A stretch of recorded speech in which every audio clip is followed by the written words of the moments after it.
what's up, New Zealand and the world? Lucas Lawman's Kiwi Voice here in the studio for our first ever actual in-studio interview with the man Matt King from Bureaucracy NZ. Thanks for joining us. Thanks, Lucas. It's a pleasure to be here. Awesome. All right, so we're going to have a bit of a yarn, fairly casual like. We're going to talk about what Matt's been up to over the last wee while with the tour around New Zealand and talking to real true Kiwis, as well as some of the common concerns and questions, etc. So let's get into it. Excellent. All right. So how is the tour going? It's going really well. Last night we had nearly a full house at McFadden Centre. We'd actually booked a room for about 100 people, and 200 people turned. Yeah, I thought it was. Yeah. So we had to move to the auditorium, and that was good. I mean, the auditorium had plenty of seats, but it's a great setup there, and lots of good people and a lot of questions. Like I had to wrap it up early because. Yes. It went for 2 hours and people kept asking questions. Yeah, I did sort of notice that, as you said, you could have carried on for quite a bit longer, quite easily, and understandably so, and it's good to see the engagement. I mean, what have been, as you've been around New Zealand so far, I know you've got a wee ways to go, what have been the most common concerns or questions that have been asked by people?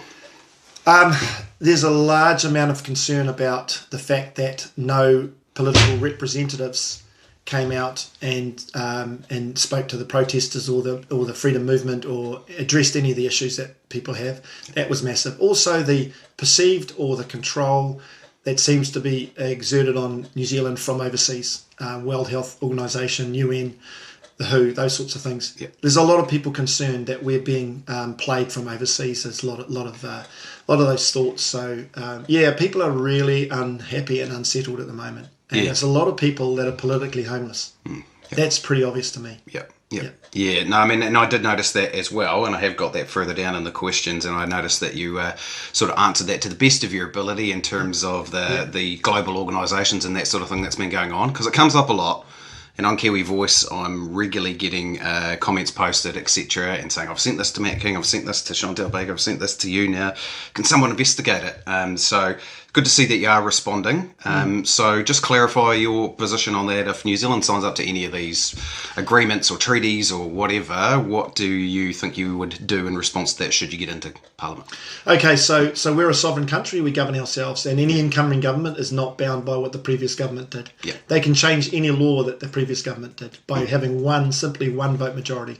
So for me, the government that comes in the next election has to be a government that puts New Zealanders first and the country first. Yep. So we have to review all the agreements that we've signed and all the arrangements that we have, and we have to be pragmatic and practical about what we pull out of and But we can still be a member of an organisation, but we just don't have to be dictated to by them.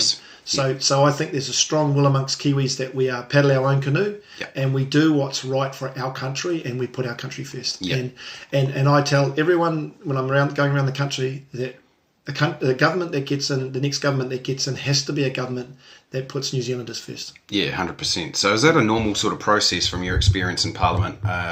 To look at all of these sorts of things when you get in there, we'll get a chance to review them all and sort of engage in some of those conversations? No, I think what's happened is that incoming governments changed very little of what the previous government did.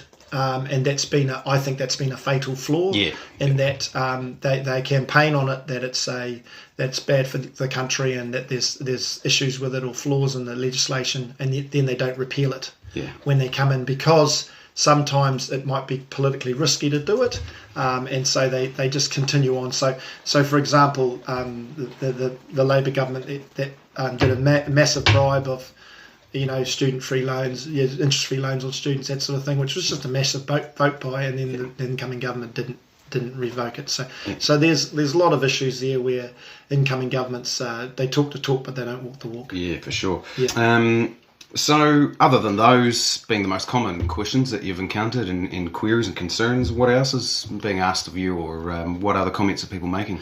So the driving force behind Bureaucracy NZ is the support of the mandates and the erosion of our Bill of Rights. That this current government seem to be on a mission, and they're not respecting the basic human rights of Kiwis to decide.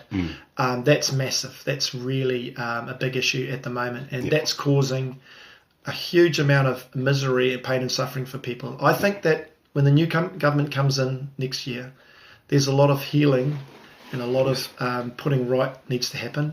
And there's a lot of, in my belief, there's some justice that needs to be seen to be done and done. Yeah, sure. And some people have to answer for the things that they've done, the decisions they've made over the last 5 years. Yeah, excellent. Okay, so in terms of the spending, for example, that's a big thing that's been going on at the moment, inflation and what's been driving that, etc. Now, you made a comment last night, or you answered a question last night around that, and it was around spending. Yes. And sort of some of the figures that you threw out there that are normal, and then compared that to what's been happening with the current government, if you remember what I'm talking about. So can you perhaps elaborate that, or just go over that again? Because I found that quite interesting, quite pertinent. Yeah. So in any government that's being fiscally responsible with their economy, in any budget in any year, and given it being a good year in terms of the country's ticking over nicely, so these are not the recession years, but these are the good years. There's usually between $1 and $2 billion worth of discretionary spending, i.e. everything else is committed, like wages and running the country is committed, and there's usually a $1 to $2 billion at the most available for the government to start putting and allocating to the various sectors of extra spending. Like education or in justice or in whatever area there is, and health. And I mean, there's huge demands on the spend. So it has to be carefully allocated. So when a government like this one just came out with a budget, or was coming out with a budget where they said they've got $6 billion to spend, that is absolutely fiscally irresponsible. Triple the sort of norm. Yes, and unsustainable. And anyone that thinks that anyone can continue on in this path, spending this kind of money, printing this money, borrowing this money, is kidding themselves. We are in an unsustainable path, and the country cannot afford it. So I put it this way: we cannot afford this government. We just cannot afford it. It's a good way to put it. Yeah. It's an unaffordable path that we're on, and anyone that thinks we can continue on this path is kidding themselves. Really. So that puts the figure of the COVID relief fund into quite dramatic sort of focus. $50 billion that they got on board for all of that, is my understanding, across the whatever their response period was going to be. That is a staggering amount of money. And it's when they first sort of floated that idea, it was like this is a world, some sort of airy sort of fantasy world where they're talking about this kind of spend. And these figures are off the charts. And when you look at what they did with that money and how they spent it, and it in itself was a crime. And the way they, I mean, wasteful. Wasteful. Everyone believes in, the people whose businesses suffered, supporting the payments. Everyone believes. I don't think too many would disagree. No. And that was a significant amount, and that was necessary, in my view, to keep the wheels turning. But they've been spending money on random things. I mean, I talk about the feasibility study last night. On a feasibility study of $50 million on a bike ramp going over the Harbour Bridge. I mean, where does someone rorted the system for that? Where does $50 million go? What's our money? Our money. Yeah. So, and it got canned. It's dead in the water. So to me, there must be criminal activity in there, or I'm not suggesting that, but for me, it's something's not right. And then when they spend over $100 million on a ghost train from Hamilton to Auckland that no one uses, or very few people use, and they heralded that as a big announcement that was going to be a game changer. But I believe the word's a game changer. And it's $100 million train that every person that sits on that train, they're being subsidised to the tune of a lot of money. We just can't afford to do that. There's basic common sense. We cannot afford to do that. And these guys do that on a weekly basis. They make some announcement about something. And like I said, we can't afford these guys. I got pointed out to me. So I've got one person that does help me with Kiwi Voice, close friend. And she pointed out to me some spending habits spending items that had occurred in the last few days. So I did a live on it, and it was 3 pieces. I couldn't remember exactly what they were. There's just so many of these different bits that keep popping up. However, when I'd finished it, there were 2 more sort of articles of other frivolous spending. Small 200,000 here, 2 million there, 5 million there, and it was like, what are they? Just nothing in return for it either. So, I mean, I've noted down here. it just captured a few headlines just before you arrived. Yeah. In terms of what potentially, and you could comment on this as to whether this is having a direct effect, but all the economy stuff, all the inflation stuff, and how it's affecting people. Kids can serving breakfast at schools in record numbers now. That's soaring, and they've got more schools waiting. Yeah. Reserve Bank has tipped a long interest rate increase cycle. So for interest rates, they're saying that's going to continue to go up and up and up and up. So obviously mortgage rates, etc.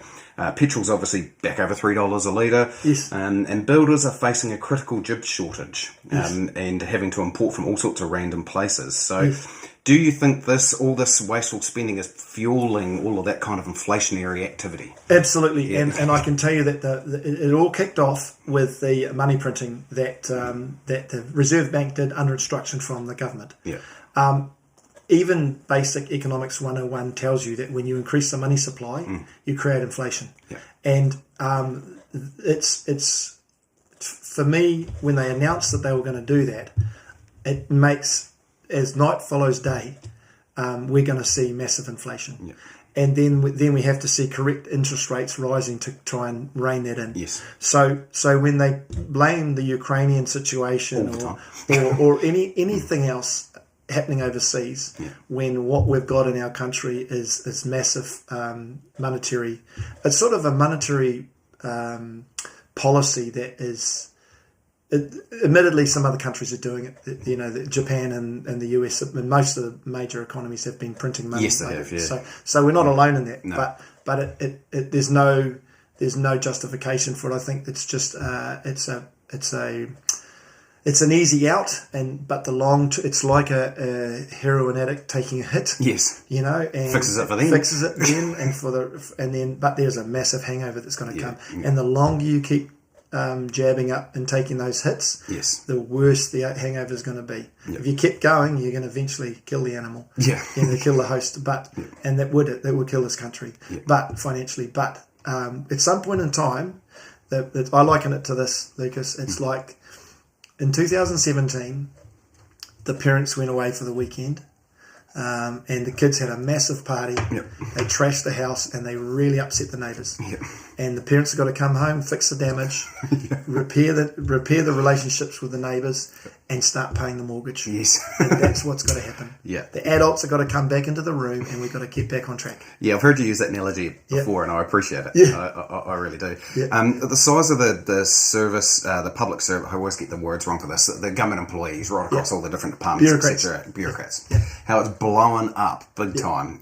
Do you see that as an issue in terms of cost, and would you look to reduce that if you were getting to Parliament? Yes. Okay, so the growth in the bureaucracy, bums on seats. Say if those numbers were made up of increased numbers of cops, nurses, teachers, then we'd go, we're okay with it. Yes. But if it's people that essentially sit behind a desk and shuffle paper around, we need to trim that. And governments are no good at anything. They never have been. So the smaller government you've got, and the more command and control and decision making made out in the field, in the trenches, in the front lines, on people on the ground, the better country you have. It's just a no-brainer. I got a great example. Someone came onto my farm and they were a private individual and they wanted to do sustainable milling of, I think it was totara. And so they had to identify all these trees, measure them all. They had to do a plan of where they were. They had to do a massive preparation. It took them a day, I think, of measuring, and then a couple of days to prepare the report. They submitted it in, and the government sent. So one guy did that. The government came back with 3 people wearing fleck-dries jackets and carabiners and body harnesses. I don't know what they were planning on doing. They got out a shiny Toyota Hilux utes with a sign written on, and they spent 4 days checking on a guy's. That the guy spent 1 day, 4 days checking on what he'd submitted, and then God knows how much time back at the office preparing it, to then send me a report saying that for me to do the sustainable logging, which was sustainable, I was just going to get a cut of it, was going to be a ridiculous amount of requirements and bureaucracy, and sign half my farm away in terms of these requirements. And I just remember thinking at the time, just what a waste of time and money and effort. And they were relatively young people from the government representatives, and I just thought, this is what's killing this country. Yeah. That guy had a really good plan, and the bureaucracy that followed that meant that it died in the water, the whole plan. Yeah. And I just thought that's a classic example. Yeah, absolutely. And I sort of, I'm interested to see, and I don't know for sure, but the way that the whole COVID response was set up in regards to, like, we had the Dobbin line, you know, if you're breaking rules, etc., and all of yes, it was crazy, and all of that stuff that surrounded that, and the people that are manning those phones and all of that sort of thing, whether that's going to continue on, and I saw that as a crazy one. It might not have been massive amounts of dollars, but it was just another example to me of something that just wasn't required. In fact, it was quite negative to the way that things were going. They could have continued on. I mean, I'm against lockdowns. I'm pretty sure that you were as well. But that could have carried on, and they didn't need to have all this other additional stuff in the background as well. That they would continue to spend. Yeah, overkill. Yeah, exactly. So now where was I going to go with that? I want to touch on, unless you want to elaborate on that sort of things any further, I was going to touch on the trespass notice and what's going on. I mean, you've done a lot of talking about that already and how much fun that was for everyone involved. Yeah. Now, I was particularly... you touched on it last night, but I'm sort of, if you're keen to elaborate, sure. Around the mainstream media response to that. Obviously, there was the Tova O'Brien brief interview, which was for madness, and the social media response. So you give us a bit of commentary around that, how it's sort of, how you've dealt with it, how it's affected you, if it is at all. Or... Sure, okay, so when I received this this trespass notice in the mail from this head of security at Parliament, acting on behalf of Trevor Mallard, for me, I felt quite sad about it, to be honest. I thought, this is incredible. Here I am, an ex-policeman, 14 years, with a clean record, left on good terms, went down to the Parliament and exercised my right to peacefully protest.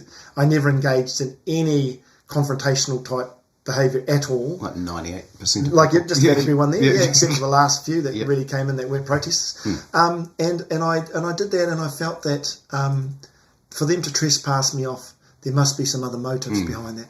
And it got me thinking, and I thought, well, this is what's happened to other people that criticise the government. They get set up. So trespass me, knowing, probably being the nature of the guy that I am, that I'm going to walk down there and challenge them. I'm going to walk onto Parliament because I've done it 1,000 times. I've done nothing wrong, and I was exercising my right to walk through Parliament like I've done 1,000 times before. Then they would get me arrested, right? Charged with trespass. Then they can impose bail conditions on me, and those bail conditions will include clauses that muzzle me. It's already happened to others. We know it's happened to others. So basically, they cannot criticise the government, and they cannot exercise their right, and they can't speak freely. That was my thinking, that maybe that was their plan. Then I saw that other figures that had turned up there had got, and Winston Peters is a classic example. I was there for 2 days twice, for 4 days in total, and I was immersed in it. I was there. Saw a few of your lives, like a lot of people. And I went and spoke to the people, and I just enjoyed being part of that movement and being on the right side of history. So I was there supporting everyone. Winston Peters turns up for 30 minutes, scheduled with cameras, with a so-called security detail of people supposedly keeping him safe, which was just a big bit of show, but that's him. That's what he does. Experienced, very good at what he does. Give him credit. He's good at what he does. He orchestrated the whole thing. He walked in there, then he got the sound bites, and then he got the media coverage far and above what I did and what I said. And that's just, you just got to live with it. That guy's been around for a long time. He's infamous or famous, whatever you like to call it, depending on where you sit. And I'm just a one-term MP that went down there and actually did the real stuff. And I looked at Trevor Mallard and I thought, that guy is so I always try and not criticise the man. Criticise his behaviour. You know? It's hard though. It's hard with Trevor Mallard. Criticise his behaviour. He's a very partisan guy. He's a mercenary Labour man. He's in a position where he needs to be above all that and have the maturity and the I guess the character and calibre to be above all that. And he just dives right into the trenches and fights dirty.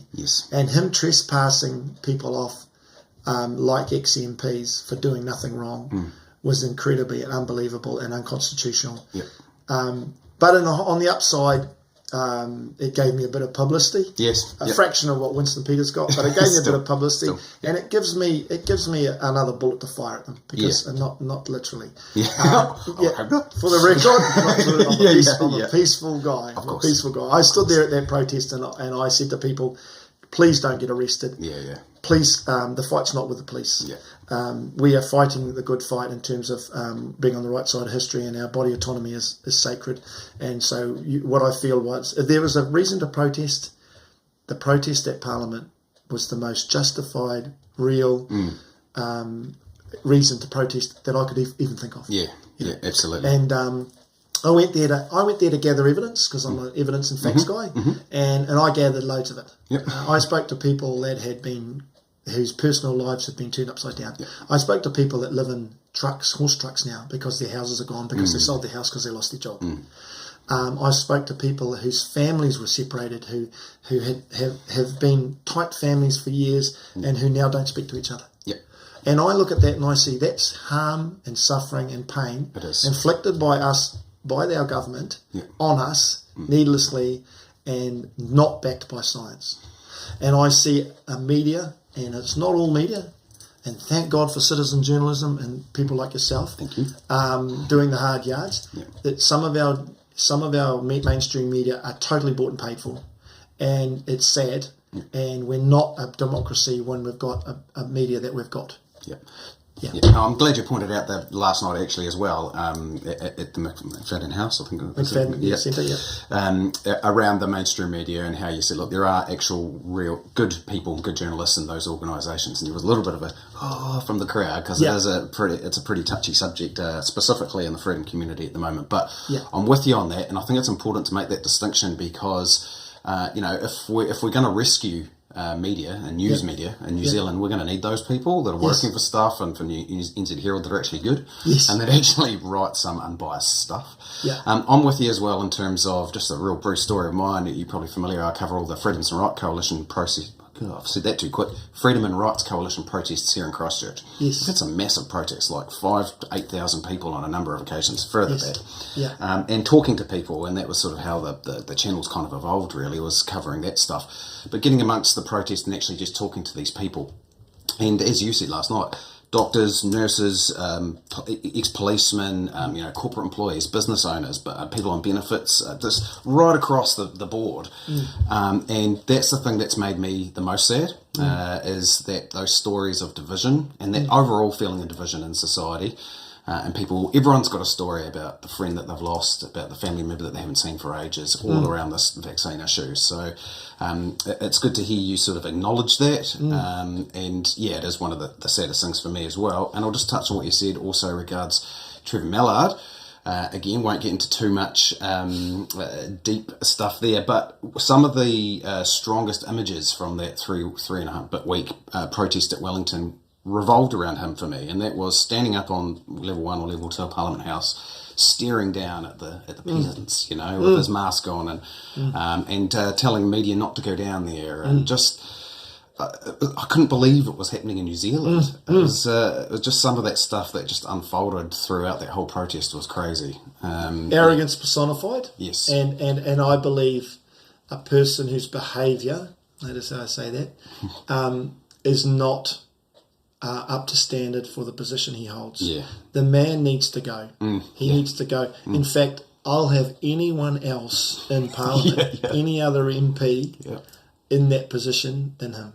Would you have our PM in the Speaker position? Would I have what? Our current PM in the Speaker position? Sorry. Okay. And that one. You're right on the money there. I didn't even think that far ahead. You're it's right. a possibility. No, It is a possibility. Okay, cool. It's probably not going to happen, but no. I didn't think of that one. You're on to it, Luke. That's why you're such a good interviewer. I'll work on it. Excellent. You're switched on. Yeah. Alrighty. So what we'll probably do is I want to touch on some of the admin stuff around democracy and see, because I think people want to know. So have you got a rough timeline for when you're going to start confirming and announcing candidates for other areas of the country? We haven't set ourselves a timeline yet because what I'm doing at the moment is setting up the, if you liken it to a building, and a political party is quite a hard, it's quite a big job. I can imagine. And so what I'm doing now is I'm laying the groundwork of compacting the fill, building the foundations, making sure that we have a good structure, and that involves databases, that involves the online part of it, that involves some key people and key roles that I'm putting in place now. And I'm doing it in conjunction with a board. We've got a board formed. A lot of them are people that we will let the punters know who they are when the time's right. I'm actually meeting people. I'm meeting someone straight after here. That's a potential candidate. So as I travel around the country, people have been in touch with me. They've sent me their CVs, and so I know about them. I'm meeting face to face, kind of like a job interview. Because for me, the people that the party itself wants on standing up to be a candidate has to be a person that puts their honesty and loyalty as number one. Number one. Yes. And skills and experience and everything else follows that. But for me, we're a small team, and we've got to have each other's backs, and we've got to be upfront with each other. So those are criteria that I'm judging people by, and I'm going around the country meeting people like that, and then putting them on the possibles list. Next year's the election, end of next year. So by the time that election rolls round, everyone will know our cards will be on the table. But I'm going to resist the pull from people to lay our cards out now. These are who we've got, and this is what we're doing. These are our policies. I've got a long way to go. I've got a runway. I've got plenty of runway unless there's a snap election. So I want to get some things in place so that if there's a snap election, we're ready to go. But I have a plan. I have a strategy, but we got no timings on that because there's so much to do. It's exciting. It's exciting because I've got people that are coming on board that when I think about them, they get me excited. Great. Because they go... And that's what you want. And they're not seasoned, known people. They're just high-caliber people. That's what I was going to mention as well. You mentioned last night, and I think this will be music to a lot of people's ears, and that is the people that you're talking to, at least to this stage, none of them have got real political experience, and none of them are ex-politicians. Is that correct? None of them are. None of them are. And that's not to say that, a relatively high-profile ex-politician came along that I'd turn them away. But what I'm looking for is people that have good life experience. Run a business, raise the family. Worldly wise. Those are criteria. So basically, anyone that aligns with our values. That wants to... One of the things I talked about is honesty and loyalty. They've got to enjoy the ride. Because life's a ride. And you've got to enjoy the ride. So 100%. I want people that are going to be fun to be around. So those criteria, if you tick them off, there's quite a few people out there that meet those criteria. So it's funny because you see people that will really... would make great MPs. I look at them and I go, they'd make great MPs, but they won't back themselves. Because for whatever reason, you've got to have that full confidence. You've got to, and they say, look, I'd prefer to be in the back room. But they could be in the front room and doing a really good job. And so I'm looking at everyone. And ultimately the decision will be made by a board, and the board has got people that are politically experienced in it. So they have been MPs, but they've been involved politically. So I've got them, so we're not going to lay our cards on the table. But if someone asks me a question at one of these meetings, I get lots of questions. I'll tell them where we're coming from. And so they've got a fair idea. But the actual fine detail that will be available before they go into that ballot box. Awesome. Good. All right, so more of the admin stuff, and it's probably just as much for interest for me. I don't know how much the viewers will be interested in this sort of things, but the registration of the party, so you've got to get a certain number of people, and then you can register it, etc. How far along that process are you, and what does that matter?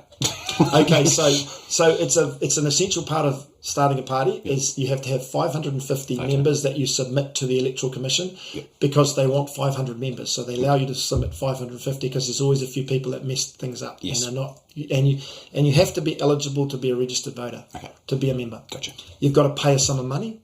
You've got to be told on the form that you are putting your information to the Electoral Commission and they've got to consent to that. There's a bunch of things that you've got to do. And we're putting those forms out now there. And for example, we had the meeting and I don't know, out of 200 people, 100 forms went away, 150 forms. You can get it online as well, so it's not a biggie. Yeah. And 12 were filled out right there and then. Yeah, cool. So and I no doubt, dozens will flow in over the next few days. Yeah. So that's just a pure legal requirement. You have to have paid money. You can't just say you've joined and the money's coming on the never. You've actually got to say, right, they've paid on this day at this time. Okay. They've paid to join the party, so you have to have good brand. There's a whole lot of requirements. Right. It's not onerous. It's just time consuming. And what I'm doing is I put an email out to people saying, because we had thousands contact us. I put an email out to them saying, here's our membership form. Fill it out, scan it, send it back. Of those emails, because it went out in a bulk, over half of them I think went to the spam bin. Right. Because the whole of them are unopened, and they're from people that gave me their details. Yeah, gotcha. So we've got to, there might be a thing where we've got to phone them and say, hey, go and check your spam bin. So I checked the spam bin on my computer because a whole lot of people sent their scan forms back, and a whole lot of them went into the spam bin. These are people that emailed me with a scan form, and for some reason the algorithm picked it and threw it in the bin. So in my spam folder, so I went in there, and there was 90. People's replies. Not spam. Not could do with those, Yeah. So there's a lot of little things that you just do, and I've got people helping me, but they're all volunteers. No one's paid. Yeah, right. And this coming down to Christchurch here and flying down and staying in accommodation, all that. That's all donations. Yeah, right. And our own contribution. I'm putting a lot of money in. This as well. Figured you might be starting up. Yeah. People think, straight away you're on a wage, you're working something. It's like no. It's like starting a business essentially. Yeah. Everything's donation until you win your seat. Yeah. And then you start getting paid. Yeah. And you get allowance. But right up until then, you're doing it for love. Love of this country. Absolutely. Absolutely. And that's what it's all about. And it's thousands of dollars. Like this visit here will cost me thousands. I can imagine. And it's just what you've got to do. Yeah. Well, we appreciate you doing it. So you're heading down south from here? We are on the road after Rangiora meeting to Rangiora tonight, which is a full house. Yep. Overflowing, in fact. We were hoping to have people seated, but there's too many people, so we're going to have to standing. Awesome. So we might have a couple of rows of seated for the people that need to sit, but most people will stand. So I'll shorten the meeting up accordingly because I don't want people standing. It's going to be terrible. People standing that length of time. Yes. And then the next morning we're getting in the car and we're driving to Queenstown. Yep. I've got a stop off on the way. I've got 2 stop offs on the way. Okay. And then we've got an event in Queenstown. Yep. And then we got a breakfast the following morning in Queenstown, just to catch up with some people, and then which is going to be a smaller breakfast, I think a dozen to 20 people. And then we're in a car off to Dunedin, and then in Dunedin in the evening we've got at the Kensington, which is apparently that's a classic. Well, that's my hometown. Well, is that? My hometown is Dunedin. Well, I'm going to the Kensington, so I'm really looking forward to that because I've never been there. Yeah, right. And from the people that have given us RSVP, it looks like it's going to be a full house there too. Yeah, awesome. And then the Saturday morning, getting on a plane and coming home and reacquainting myself with my wife I haven't seen all week. Yeah. And then straight out on the farm to sort my get that stuff sorted. Get everything organised, because then the following week got another couple of events, and then the following week after that we've got another week full on. So you sort of are looking at the week on getting the life sorted at one side, and then understand. Totally. Well, the wheels have got to keep turning the whole time, and I've got to still earn an income, and I can't walk away from all my responsibilities. So it's a sacrifice you make. Yeah, and that's kind of where I'm sitting with Kiwi Voice, actually, just off on a tangent. I've got a full-time job, sometimes quite demanding, sometimes often more than 40 hours a week, and somehow I'm managing to keep this together. I'd love to make money out of this at some stage, but you might. Maybe one day. Yeah. But just to enjoy it at the moment, and as long as I'm continuing to enjoy it, I'll do it. And the drive down to Queenstown. Have you done that from here? I did it once many years ago when my wife and I were first dating. We hitchhiked. And we got a ride from, I think, Queenstown. How romantic, hitchhiking. Yeah, well, The funny story about that I can't say on camera. Okay. Tell me after. No, I will tell you. I was standing on the side of the road and there was no cars, like one car every 10 minutes. Yeah. And they saw this 2 of us standing there, and they just carried on by. It's probably local farmers and people. And then I just whipped out behind the tree just to use it for a nature break. And see, there was my little blonde wife standing there with her backpack on and the thumb out. And these 2 farmers in a Land Rover pulled up, and they thought they'd struck gold. Oh, of course, they found a princess in the middle of nowhere. And then little old me come running back behind the tree, and you could see them go, got it. So we filed out, and they gave us a ride about 10 k's up the road and kicked us out because they were, But I remember thinking how funny it was. Yeah, absolutely. Anyway, so we got in with a sales rep. Oh, yeah, my wife and I. Yeah, but she was my fiancée then. Yeah. And we were only early 20s, spring chickens. Yeah. And the guy, I've done the fastest trip from Queenstown to Christchurch that is potentially possible. Yeah, right. Because the guy did at some stages in big portions of that main flat road, he was doing 100 miles an hour. Wow. In a late model Holden Commodore station wagon. Oh, okay. Yeah. And he just said, "This is the way I roll." And I'm thinking, and you were sitting there going, "I need to get to Christchurch." Yeah. So he sat on about between 120 and 140. Yeah, right. And it peaks 160. Yeah. So she was a white knuckle trip. Yeah. But it's the quickest trip that I've ever been on. Yeah. It's a beautiful country. Beautiful. It's stunning through the Mackenzie country. The drive down there is just epic. And I'm overdue for getting back down there. So like I say, my family's in Dunedin. I'm trying to push mum and dad to come and see you when you get down there, or at least pay attention to online stuff. Yeah. Unfortunately, I still support the Highlanders. It's a rough going when you're in Christchurch. I've been in Christchurch for 20 years, and they have got the best stadium, haven't they? Yes, they have. Up until we eventually build on here, whenever that will be, sometime in the next 10 years, probably the way our council goes. Yeah. What's your next areas after? So you go back to farm, do your thing, get your life back in order, and enjoy some time at home. What's the next step after that? Without having a look at my schedule, I have meetings. I've got meetings in Hamilton, I've got meetings in Tauranga, I've got a big meeting planned in July in Wellington. Mm-hmm. I've got Napier, so I'm everywhere. So Auckland, Napier, one in Northland, and Wellington. So there's a lot. And what's happening is the way I'm doing it is people are inviting me. Yeah. So I'm responding to invites at this stage. Okay. And so that's where I prioritise. So people are saying, when are you coming to whatever place? And I'll say, look, if you're happy to sort a venue, and people are doing that. Yeah, right.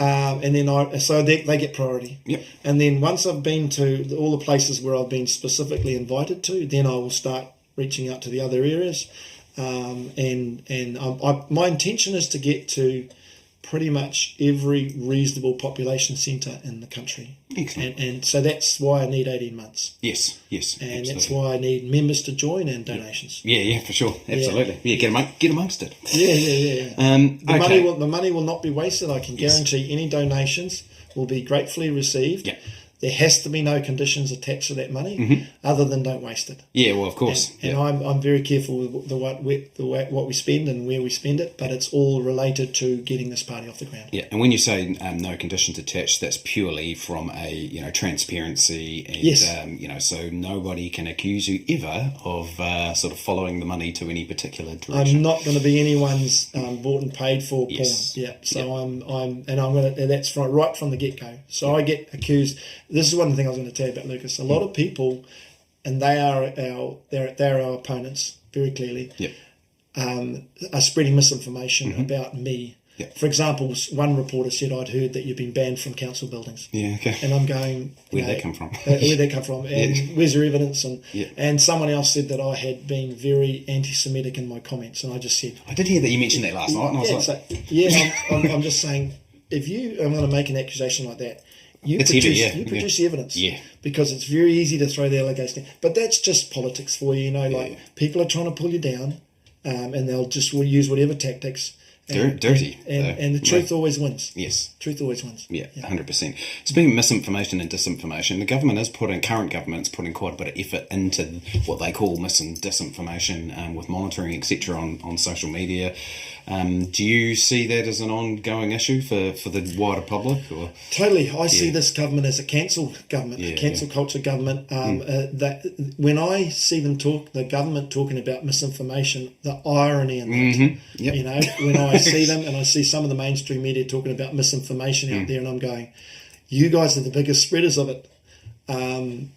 This stuff's Disinformation Project or Real Truth Project or whatever. It's cringy just reading it. I drop truth bombs everywhere I go, and I talk about the elephant in the room and the naked emperor riding the elephant. Haven't heard that before. That's the big stuff, you know. The elephant's being ridden by the naked emperor. We don't want to wait for a 5-year-old to say, "Look, he's not wearing any clothes." We all know about it, and I showed a couple of slides in my presentation where the heading was just a total misinformation, and I've got the evidence of it. So I show that because I say, well, here it is. Here's a screenshot. There's the date and the time. This is what they said. This is who's running it. And I say, look, there's evidence right there. I took a screenshot off my phone of a link to a story where I'd done an interview for 6 minutes where I was called a liar, and I was called a bit paranoid, and I was called... Taver O'Brien was arguing the difference between illegal and unlawful. And I'm going... You were splitting hairs. And she goes, you're a bit paranoid, and I would say you're lying. And I'm going, and then look at the title they advertise it for, and I go, wow, that's there's your evidence. Because I'm about facts and evidence. Obviously, background in policing and being an investigator, I'm all about evidence. So when this thing kicked off, all of these things kicked off, I went to the source. I went and talked to doctors, funeral directors, undertakers, theatre nurses, victims, everyone. And I sat across the table, much like you, with a recording device, and I interviewed them. And I got the evidence that I would use in a high court trial. I got good first-hand witness evidence of them relaying their story to me. And then I viewed medical documents to back up what they said. But also you could visually see them, like a stroke victim. You could see how he was affected. And I spoke to his boss and one of his work colleagues. And they told me what happened, and they verified his story. And it's just, that's the sort of evidence you put on a brief of evidence, and you stand on the box in a trial and you give your evidence, and it proves people guilty of things. That's the evidence I've got. So when a media person says that I'm a disinformation spreader and I'm misinformation and I'm lying, I'm going, well, no, I've got the evidence. Those are just buzzwords. And when you popped that up last night, I was hoping you're actually going to play the audio. I don't know whether you were going to, and then didn't. No, it doesn't have it. Doesn't have it? No, it's just a screenshot. Right, because the day it was sitting behind me, and I just said to her, I was like, have you heard this? And I was looking forward to you playing it, and I was like, it's terrible. Listen to this. It's 6 minutes long. It's for a presentation. If it was a shorter one, maybe we should take a sound bite and do that.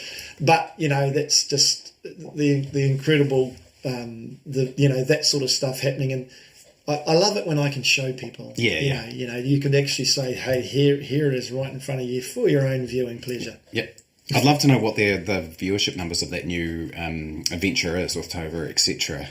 Because there's a lot of trend. There's a trend in the world media whereby some of the more established, more well-known broadcasters and journalists, they're all just losing. No one really cares anymore. They're all watching more independent and unbiased media. So it would be interesting to see. I think people are becoming aware and are wising up to the fact that, in the good old days when the Philip Sherry sat at the TV1 News, legend. He would report the news, and it was the news. And my parents grew up in that world, so they flicked on the TV1 and they watched the news, and it was the news. Richard Long, Judy Bailey. Those ones.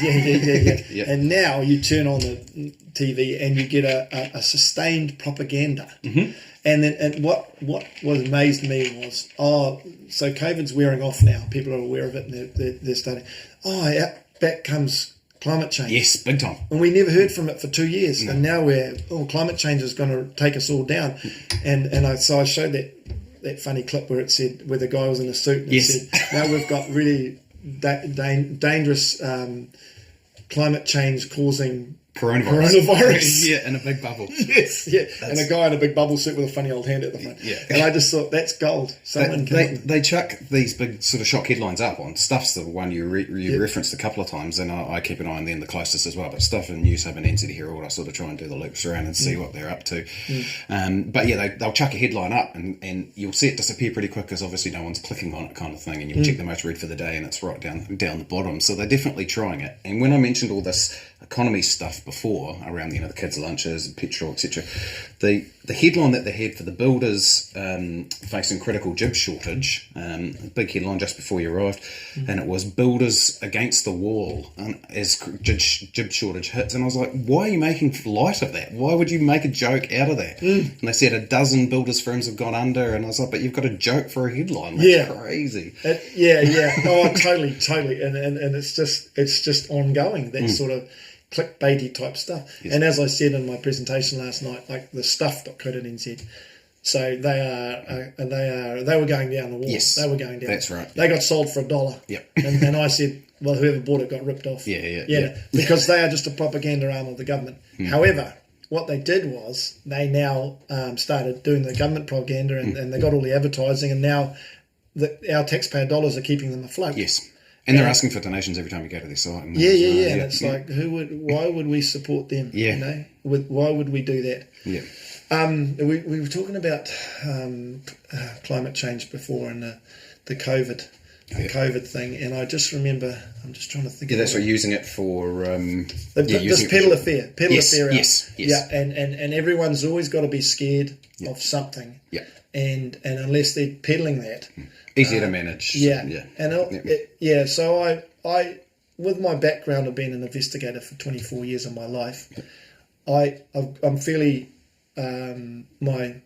as I said in the thing, my bullshit detector is pretty tuned, and I can smell it a mile away. And this government are pumping it out.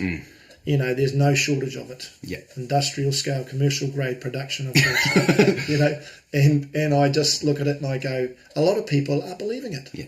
You know, people turn on the TV and they watch the TV1 news and they see the propaganda being pumped out, and they're genuinely scared about it.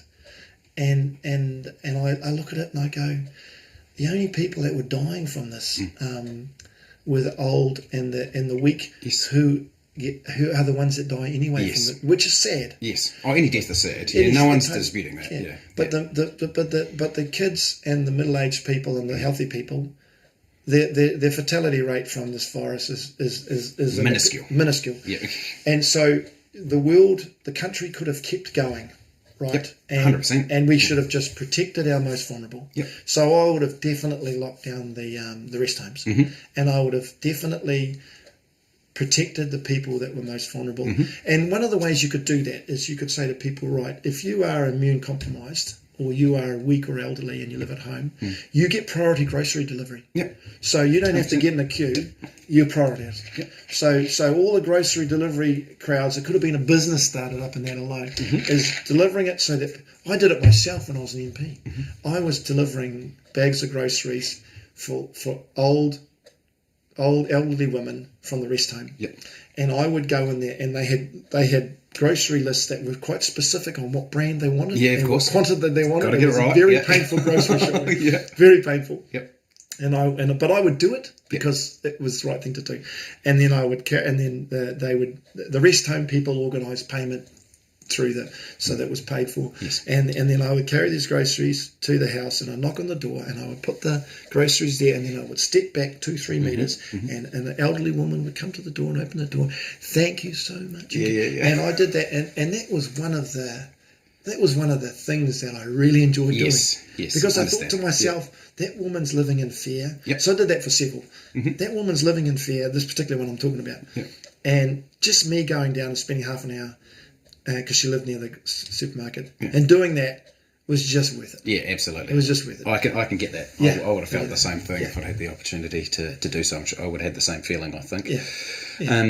Okay, cool. How are we getting off our time? So we could probably get close to closing off. What I probably want to close off on with you there, Matt, is do you think any of this nonsense that's happened over the last couple of years, and whether, and I'm talking about the COVID response, but it could be used for other things, as a lot of people are probably concerned about. Do you think any of this restriction and encroachment on our freedoms is going to come back in any kind of significant way?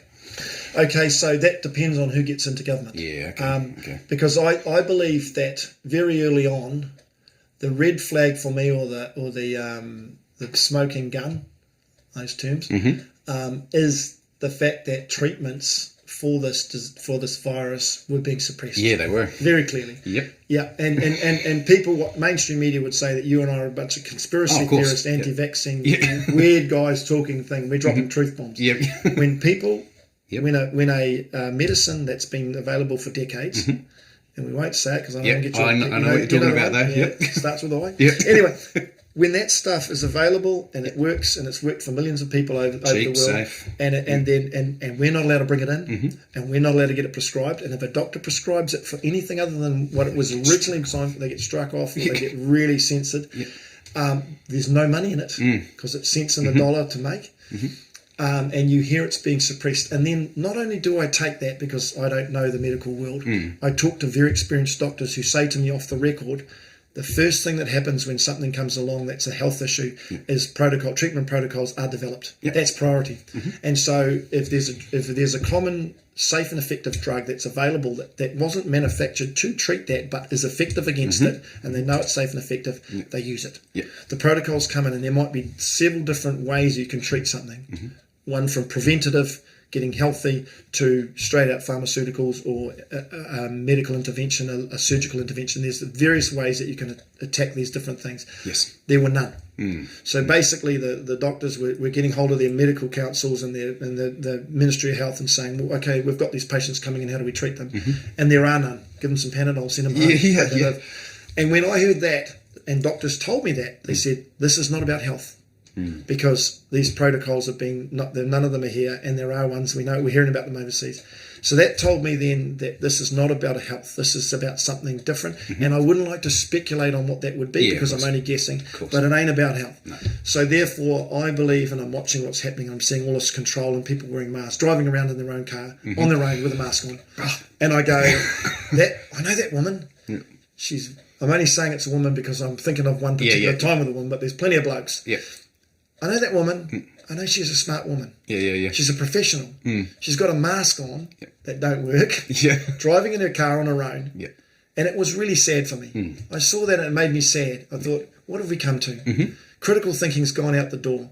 And if I said to her, you don't need that mask on in the car, don't worry, she's just scared. She's scared because she believes that this virus is going to get her and it's going to kill her. Or it might kill her, or it might kill her granny. If she gets it, it might kill her granny. So she's wearing a mask. It's really sad. And for me, I want to get this country back to where we're hugging each other. I can see a smiling face on a person because they're not covered in a mask. We're back to normal. We've done the healing and the work required to get us back, and our rights are restored. And for me, the biggest driver for me in this party is restoring our basic human rights. And the Bill of Rights is that. And if we treat that as a sacred document and we say, right, this is the way we live our life, this document is a good document, a couple of changes, but mainly we stick to the wording in it, then we'll have our country back, we'll have our rights back, no one will be protesting, everyone will be smiling, and then we just got to get on with getting us back on track economically. Awesome. I think a perfect way to finish, actually. Positive message to finish on, and a positive vision. So thanks heaps for taking the time to come and hang out in the garage studio. Really appreciate it, Matt. Safe travels as you carry on talking to Kiwis. And we'll be keeping an eye on things as we do on Kiwi Voice, continuing to give people updates. They continue to ask. Obviously, you've got your own social media and people follow it there. DemocracyNZ.org. That's our website, democracynz.org. Go on it. You can get our membership form. You can see some of our values. You can get hold of me. Our numbers are all on there. And I just want to say, people, at the next election, there will be an option. There will be a viable option on the table if you don't want to vote for the bigger parties. Awesome. Thanks, Lucas. I appreciate you doing the work you do. Appreciate it. Thanks, Matt. Talk to you soon. Excellent. Fantastic. Cool. Done. Very good. Lovely. That'll be nice and easy to edit, I think.